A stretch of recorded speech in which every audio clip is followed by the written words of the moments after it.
was all this for? Some kind of survival bunker?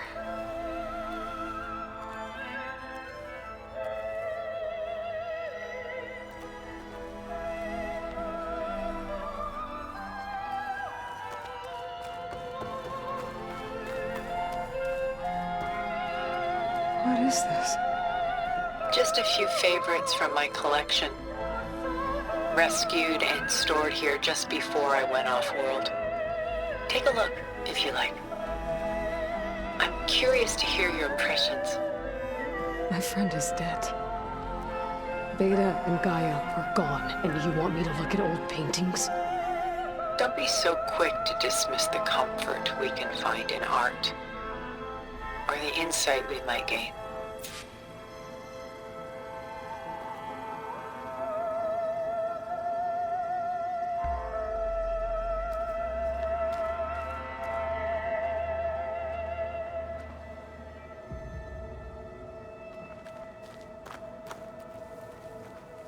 My favorite pairing on the left is Woman Reading a Letter by Vermeer, a true master.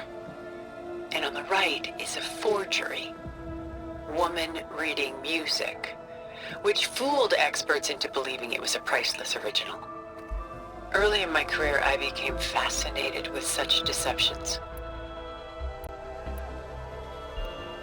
Eventually, I developed scanning software that could detect fakes with unparalleled accuracy.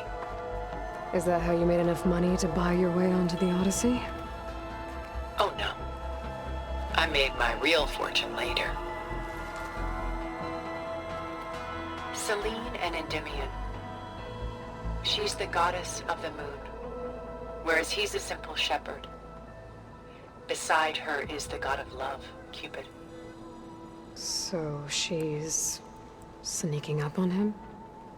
More like visiting him in secret.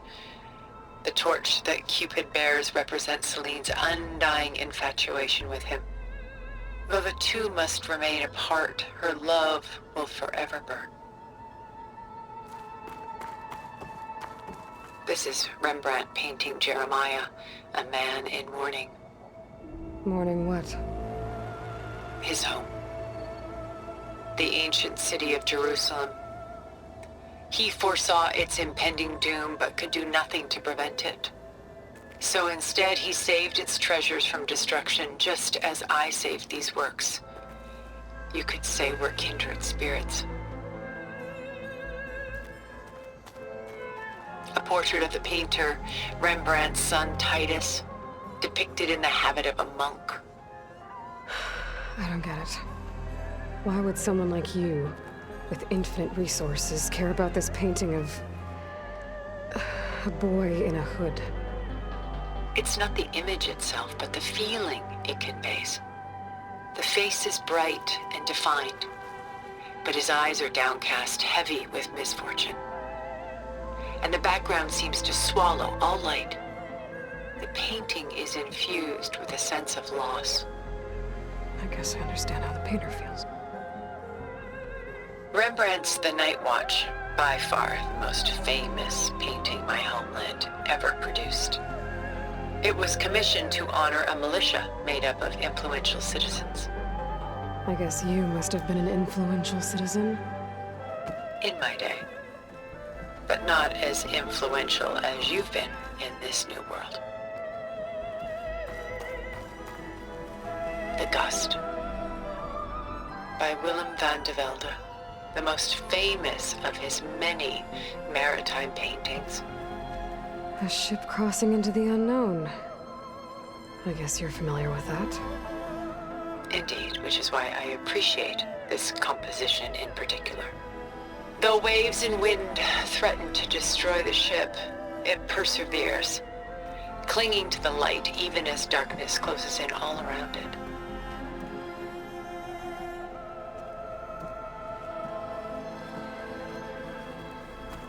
Stunning, isn't it?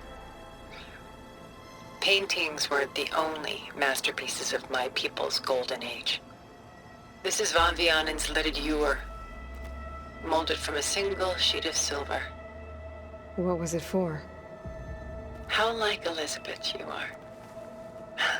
Function over form. Its practical purpose was less important than its meaning.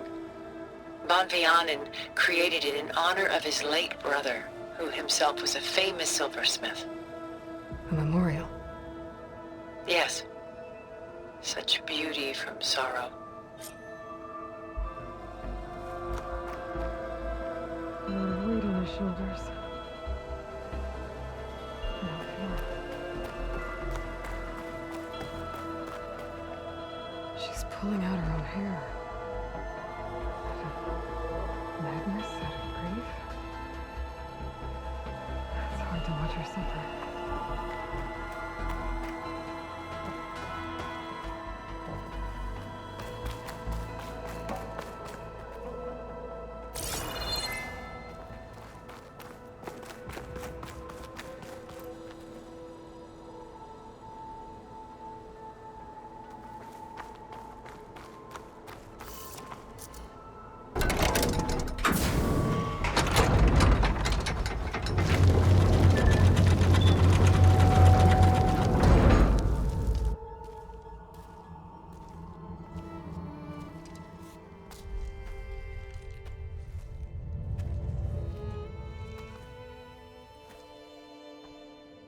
There you are.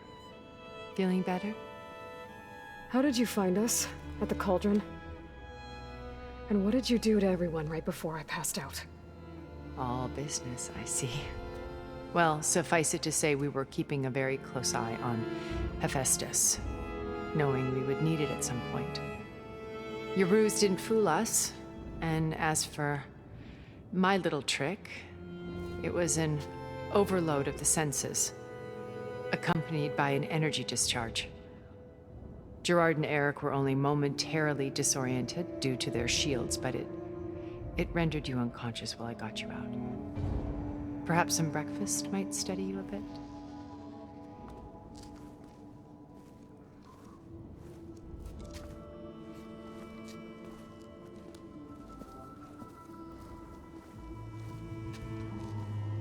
This was your house. The one you recreated for Beta, in the data channel you shared. How perceptive of you. Please, this way. After everything your people have done, you think I'm just gonna sit down and have a chat with you? They're not my people. They never were, and especially not now. You shot off into space with them, and lived with them for 1,000 years before coming back. So what made you suddenly turn on them? Quite simply, this. My old focus. You repaired it? But that means you've seen Incredible things. What you've accomplished in 2 decades of life.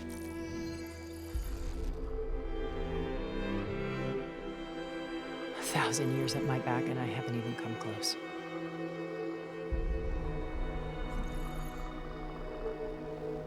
I'm sorry if I invaded your privacy, but I had to. In order to understand. To be enlightened. You truly are Elizabeth's blood. With her drive, her sense of mission, her integrity. Watching all this shamed me for the company that I've kept. Having seen it, all I want is to help you. even if it means stopping your friends? Especially so. Please, sit down.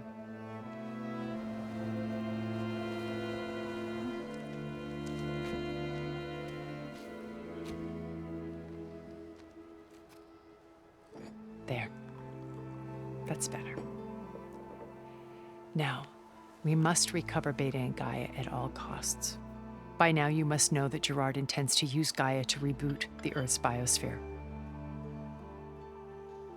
Remaking this world to specifications that would only suit us immortals. This process will kill every living thing on the planet. He calls it a clean install, Not if I stop him first. Not if we do. And once he and the others are gone, we can work together to fulfill Elizabeth's dream. I'm sure Beta told you that there's a build of the Apollo database on board our ship. A complete collection of human knowledge. With that and Gaia, we could do everything Elizabeth wanted. Heal the biosphere, educate the people of this world, uplift them. Create the world she imagined. Let's not get ahead of ourselves. From what I've seen, your friends are invincible. I do wish you would stop calling them my friends. And they're not invincible. In fact, a friend of yours has found a way to defeat them. Silence. Oh, he's been a busy bee, building an army powerful enough to crash through Gerard's precious base. Regala and her rebels. Even now, she's preparing a final march on the Tenakth capital. When she wins, she'll have the entire tribe under her control. Hundreds of warriors and machines to throw at the base. She's been duped. They'll all perish, of course. But it should be enough to break Gerard's defenses and allow Silence to kill him. Along with all the others. Using the new weapon he's developed. Yes, he's found a way to circumvent our shields. Truly an exceptional man. He's planned for everything. Except you and me. You see, while his army is battering down Gerard's doors, you and I will sneak in through a back way. One that only I know about. While Silence and my friends are busy battling each other, we'll take back Beta and Gaia. I told you I want to help you. I mean it.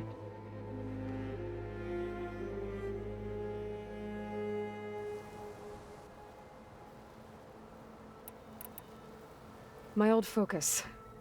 How did you find it, let alone repair it?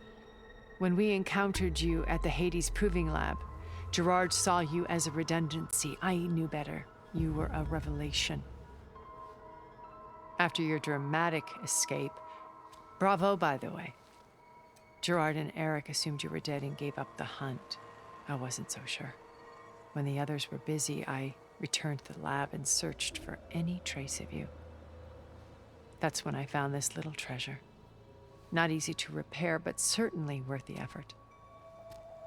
As I watched your life unfold, you were like a splash of color on a worn canvas. What Liz was, and more. Did you show it to the others? Of course not. It was your actions that inspired me to defy them. It's worth noting that if I hadn't found it and watched its contents, I wouldn't have known to save you at the cauldron. You'd be dead. So I should be grateful? If you like.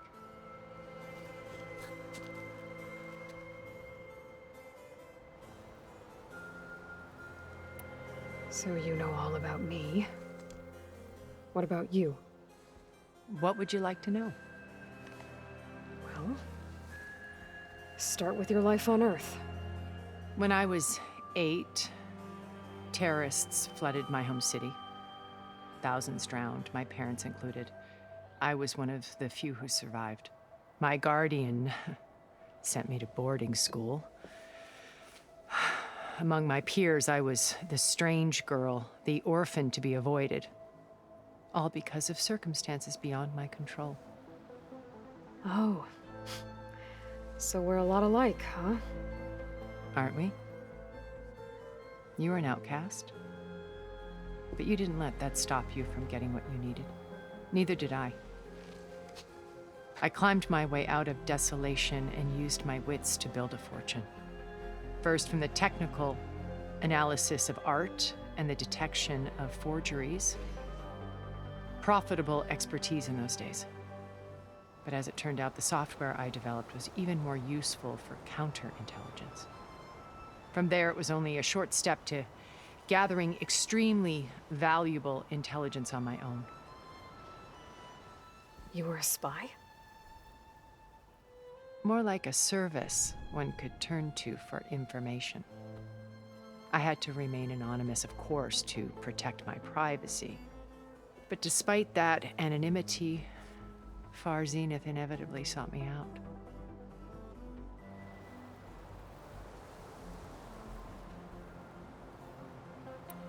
What happened when Far Zenith approached you? They painted an irresistible vision of humanity's future.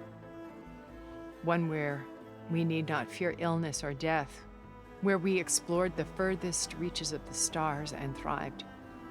It was only later that I realized that they only intended to bequeath this future to the rich and powerful. By the time I finally figured it out, the walls were closing in, Pharaoh's machines were devouring the earth. So I accepted Far Zenith's invitation to a berth on the Odyssey.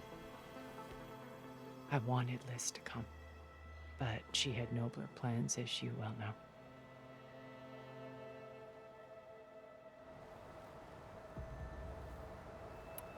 So you didn't know the other Zeniths were monsters until it was too late? I knew some of them were, certainly. It wasn't until we were off-planet that I understood the true scope of their greed. I was grateful to simply be alive, but the others became obsessed with a kind of effortless immortality. They built a colony where machines serviced their every need, where any memory or fantasy could be endlessly savored in virtual reality. It wasn't life. It was stultifying, a pampered dream state. As the decades passed, I withdrew more and more, alone yet again, but this time with eons to consider my mistakes. Now finally, having met you, I feel like I have a second chance. To do what? Help you, of course.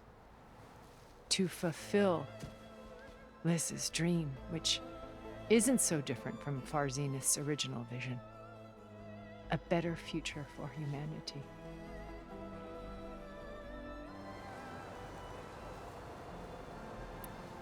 You said Beta's not in urgent danger, so what are the Zeniths doing to her? Putting her to work. Merging Hephaestus with Gaia. A difficult, time-consuming task, as I'm sure you know. They will compel her if need be, but her life is not in danger. She's the only one who can do it. Because you people made her to be nothing but a tool. Gerard's idea, not mine. They always viewed me with suspicion when I attempted any form of kindness towards her. That's why I created the data channel, a virtual place where we could speak in peace.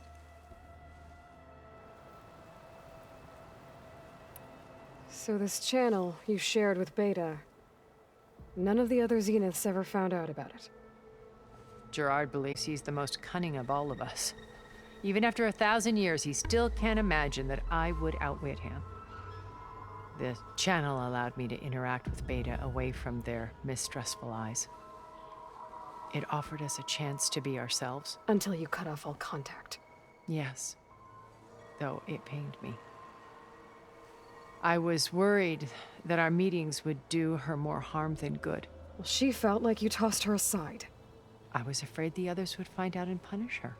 She may not have had the comforts of friendship anymore, but at least I ensured she was safe. I know it seems harsh, but you must believe that her well-being has always been paramount to me. Why did you make the data channel look like this place? I built this house as a shelter to weather any storm, a safe place. Not just for me, but for the art stored below. Cultural artifacts of incalculable value. Truly some of the greatest achievements of human civilization. And you wanted Beta to see them? Yes. Her upbringing was so cold and technical. I thought if she could experience Vermeer and Rembrandt, it would bring something else into her life. A heritage every bit as valuable as the scientific and technical data being drummed into her. I'm sorry I had to cut off contact, but I'll never regret sharing this house with her. She needed its shelter even more than I did.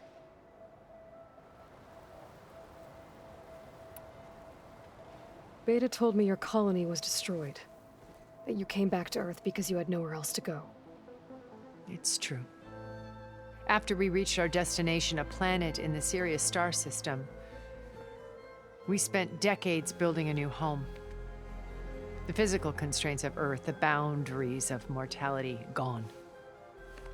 To think of what we could have done with it. It might have been a utopia. Instead, we stagnated, absorbed in effortless comforts and virtual realities. It took a cataclysm to finally yank us out of our stupor. What happened? A massive geological event. We knew of instabilities in the planet core, but we underestimated them. By the time the collapse was upon us, it was too late to stop it. Only a few of us made it to the ship in time. We set course for Earth, the only safe harbor left to us. Which you decided to make unsafe for anyone else. Not me. Gerard. He believes it's better to wipe the canvas clean than work around the smudges. No more primitive tribes, no more combat machines, only a blank slate to do with as he pleases. But we will stop him. All we have to do is get into that base.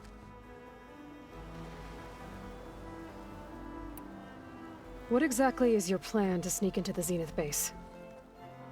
We will make use of a lesson I learned from an early age. Always know your exits.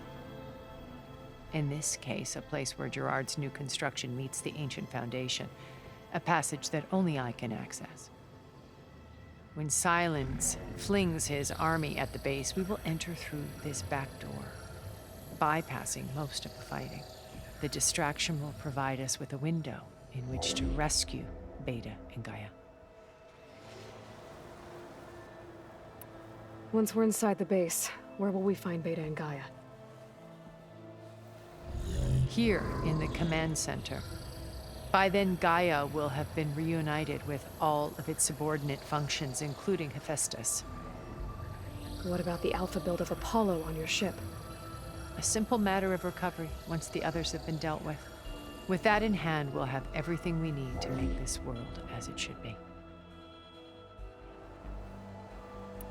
How do you know about Silence's plan? He isn't the only one adept at spyware. You hacked his focus?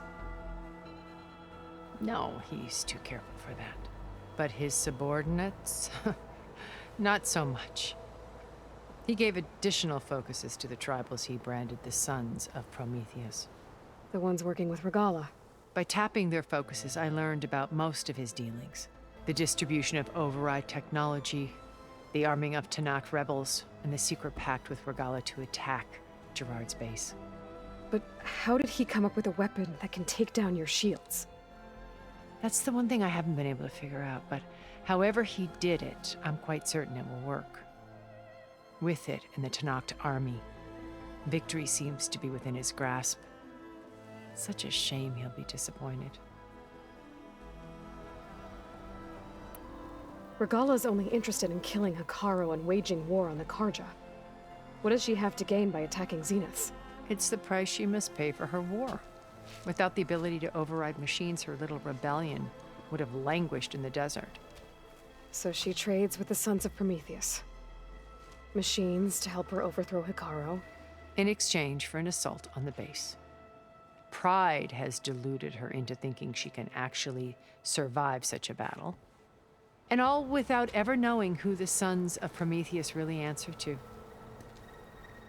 Yet for all of Silence's brilliance, still he underestimates you.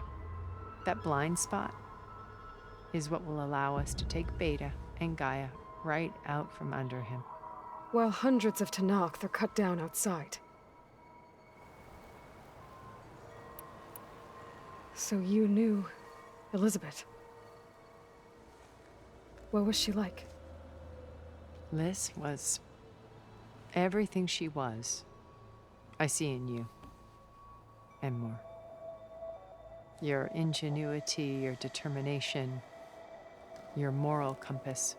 You've managed to distill her greatest qualities and make them your own. I'm not asking about me. Tell me about Elizabeth. What was she really like? The honest answer is that I don't actually know. For all the time that I spent with her, she always kept a part of herself locked away. It was like that from the moment we met.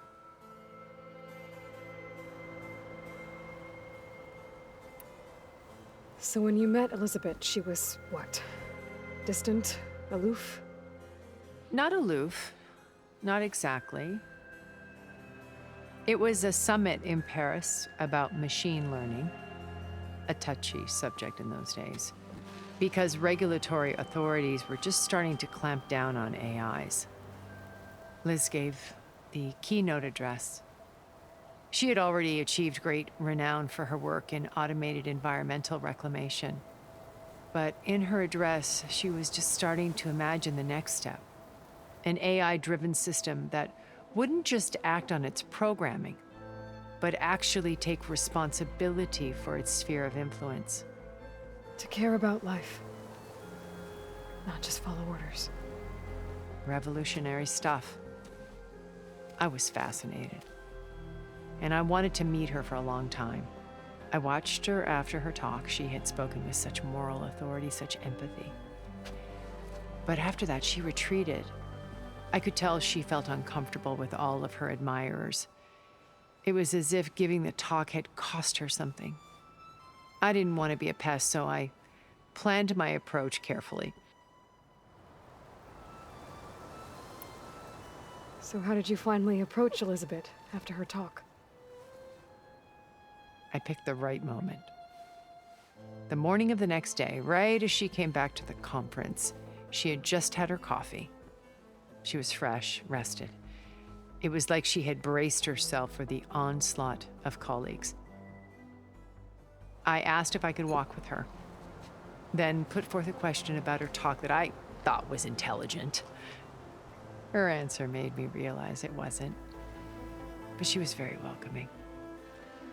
Almost as if we were previously acquainted. It was only halfway through the conversation that I realized she knew exactly who I was. It was quite a shock to me. My business was trafficking in secrets, and I took great pains to protect my anonymity. So that was Liz, perpetually one step ahead. I came to view our meeting as a metaphor for our friendship. She always seemed to know me far better than I knew her. I guess I know the feeling.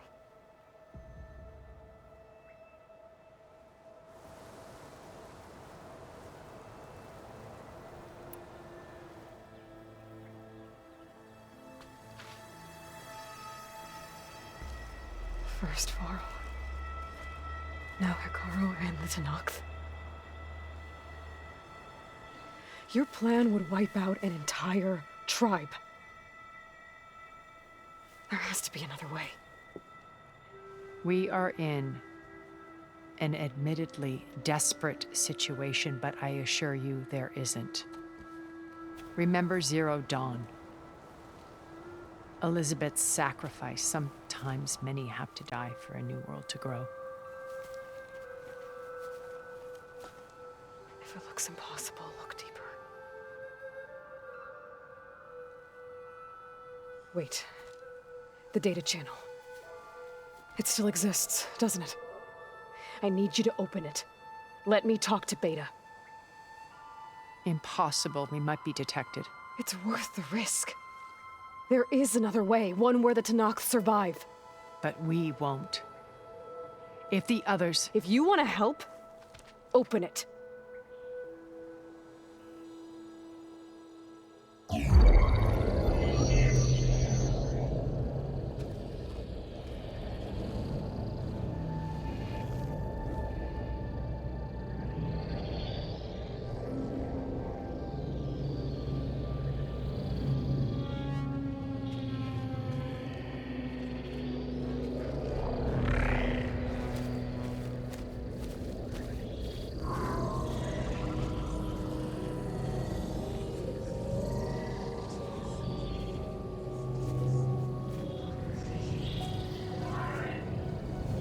What are they doing to her?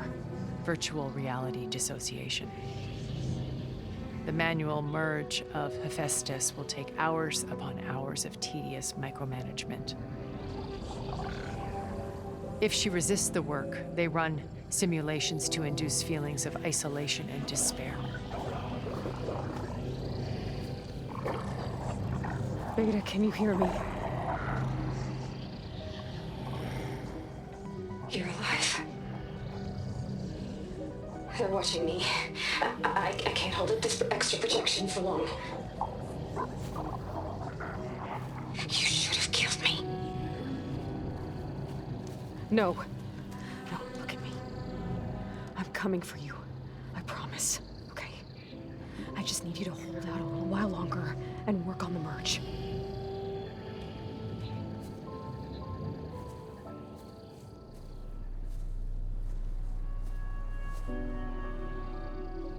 Then I think it can be done. I'll contact again when it's time. Can you hold on? As long as I know you're coming for me, I can endure anything.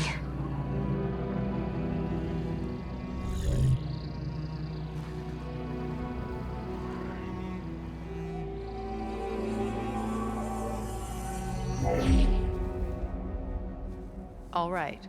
I did as you asked. Now I think you need to tell me what you're planning. I'm going to take Silent's army away. I don't need it. Only the weapon he made to penetrate your shields. And how do you propose to get it? Ask him nicely? Without Regala and her rebels, he won't have a choice. We'll be his only option. Only option for what? What did you tell her? That is between me and my sister. Will be Silent's only option for crashing that base. I'll tell you the rest later. But first, there are a couple of things I have to do. Oh. And what are those? Lay my friend to rest. And then I'm going to use the override that Beta gave me at Gemini to put an end to Regala's rebellion. From the air. Wait. Since you insist on doing things your way, I know of something that will truly help you make a grand entrance with the Tenat. The ancient Horus Titans still possess electromagnetic energy cells as part of their arsenal. Drop one of those on Regala's army and they'll receive quite a surprise.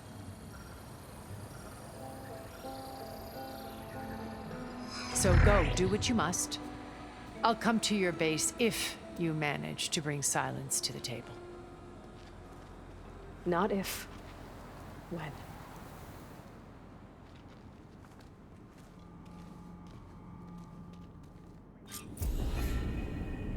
Erend, are you there? Aloy! Aloy, is that really you? Yeah, it's me. Where's everyone else? We're all... we're back at base. What happened? It might be easier to explain in person. I'll try to join you there when I can. Okay. We'll wait here for you. It's good to hear your voice, Aloy.